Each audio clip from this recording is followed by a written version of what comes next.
Donald Trump फिर से सुर्खियों में है। अमेरिका के राष्ट्रपति और रिपब्लिकन उम्मीदवार ने एक बार फिर वैश्विक व्यापार जगत में हलचल मचा दी है। ब्रिक्स देशों पर टैरिफ की धमकी, ईरान पर हमला और गाजा युद्ध विराम के प्रयासों के बीच उनकी नीति अब और आक्रामक दिख रही है।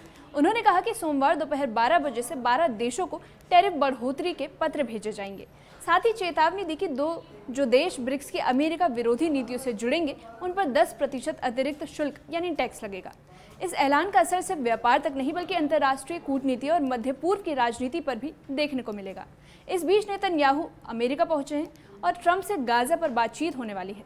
तो क्या ये मिलकर एक नई जंग की शुरुआत कर रहे हैं या शांति की नींव रखी जा रही है? आइए विस्तार से समझते हैं पूरा मामला।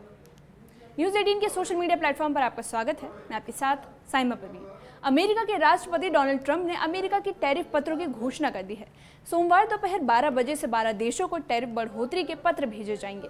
ट्रंप ने यह भी कहा कि ब्रिक्स की अमेरिका विरोधी नीतियों से जुड़ने वाले देशों को 10% अतिरिक्त शुल्क का सामना करना पड़ेगा। ये ऐलान उस वक्त आया जब ब्राजील में ब्रिक्स का शिखर सम्मेलन चल रहा था। भारत, रूस, चीन जैसे देश इसमें शामिल हैं। ट्रंप के इस ऐलान से दुनिया भर में व्यापारिक हलचल मच गई है।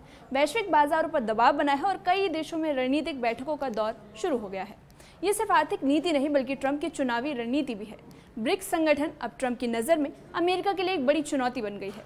ब्रिक्स में शामिल 10 देश अमेरिका की ताकत को संतुलित करने की कोशिश कर रहे हैं। इनमें रूस, चीन, भारत, ईरान और यूएई जैसे देश शामिल हैं।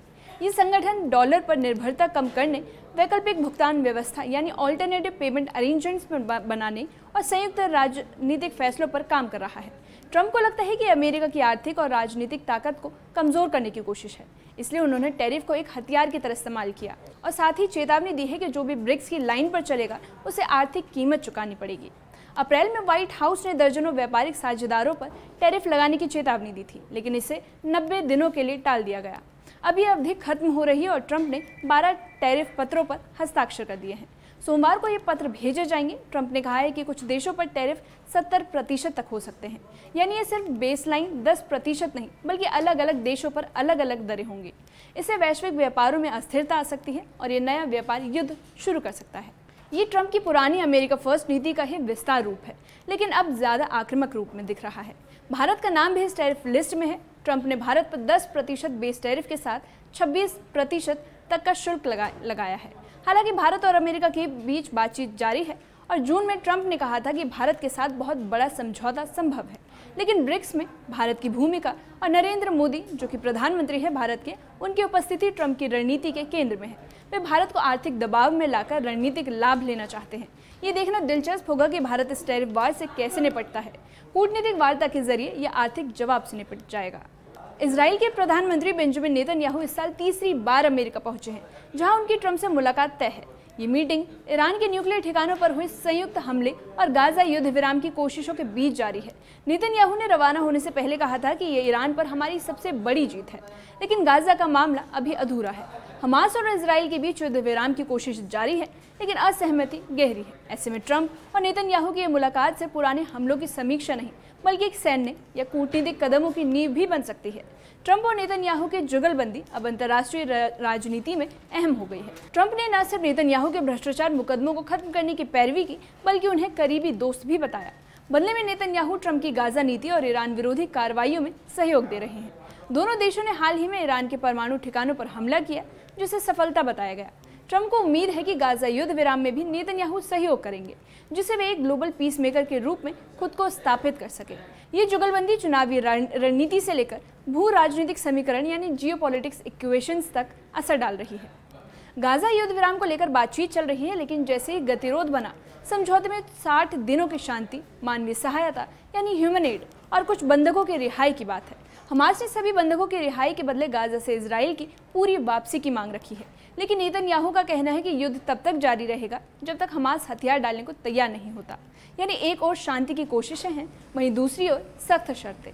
ट्रंप चाहते हैं कि यह समझौता उनके कार्यकाल की कूटनीतिक जीत बने, लेकिन परिस्थितियां जटिल है और राह आसान नहीं। ट्रंप खुद को शांति निर्माता के रूप में पेश कर रहे हैं। उन्होंने भारत पाकिस्तान युद्ध विराम, कांगो ख्वांडा समझौता और ईरान इजराइल टकराव में अपनी भूमिका को डिप्लोमेटिक विक्ट्री बताया।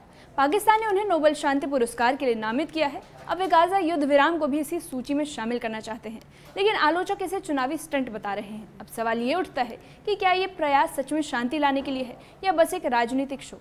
ट्रंप के लिए अब हर कूटनीतिक कदम व्हाइट हाउस की ओर एक कदम बन चुका है। ट्रंप की ब्रिक्स, टैरिफ और गाजा रणनीति का सबसे बड़ा मकसद 2025 का चुनाव है। वे खुद को फेयर ट्रेड और ग्लोबल लीडर के रूप में दिखाना चाहते हैं। टैरिफ पॉलिसी से वो घरेलू उद्योगों को खुश कर रहे हैं और विदेशी नीति से अमेरिका की ताकत का प्रदर्शन कर रहे हैं। ट्रंप की रणनीति एकदम साफ है, दबाव बनाओ और समझौता करो और दुनिया में अमेरिका की स्थिति मजबूत बनाओ। इससे वो घरेलू मतदाताओं को भी संदेश देना चाहते हैं कि अगर वो वापस लौटे तो अमेरिका न सिर्फ मजबूत बल्कि निर्णायक भी होगा। और यही वजह है कि ये नीतियां अब उनके चुनाव अभियान का एक हिस्सा बन चुकी है। अब सवाल यह है कि ट्रंप की रणनीति क्या सिर्फ चुनावी जुमले या वाकई दुनिया की दिशा बदलने वाली एक कदम है। ब्रिक्स से टकराव, गाजा में मध्यस्थता और वैश्विक व्यापार पर नियंत्रण, ट्रंप हर स्तर पर मोर्चा खोल चुके हैं। ये एक बड़ी विदेश नीति का संकेत है जो सिर्फ अमेरिका के लिए नहीं बल्कि पूरी दुनिया के लिए असर डाल सकती है। लेकिन इसमें एक जोखिम भी है। टैरिफ युद्ध से वैश्विक मंदी, कूटनीतिक अस्थिरता और संघर्ष बढ़ सकते हैं। अब देखना यह होगा कि ट्रंप की ये चालें शांति लाती है या संकट खड़ा करती है। डोनाल्ड ट्रंप की टैरिफ पॉलिसी, गाजा वार्ता में दखल और नेतन्याहू के साथ साझेदारी मिलकर ये दर्शाते हैं कि वे फिर से व्हाइट हाउस की दौड़ में पूरी ताकत झोंक चुके हैं। ये नीति न सिर्फ अमेरिका के भीतर बल्कि वैश्विक मंच पर हलचल पैदा कर रही है। व्यापार से लेकर युद्ध तक हर फैसला अब सियासी रणनीति का हिस्सा बन गया है। सवाल अब ये नहीं कि ट्रंप क्या कह रहे हैं, बल्कि ये है कि दुनिया उनकी बातों पर कैसे प्रतिक्रिया देती है। आने वाले महीने पूरी दुनिया की दिशा तय कर सकती है।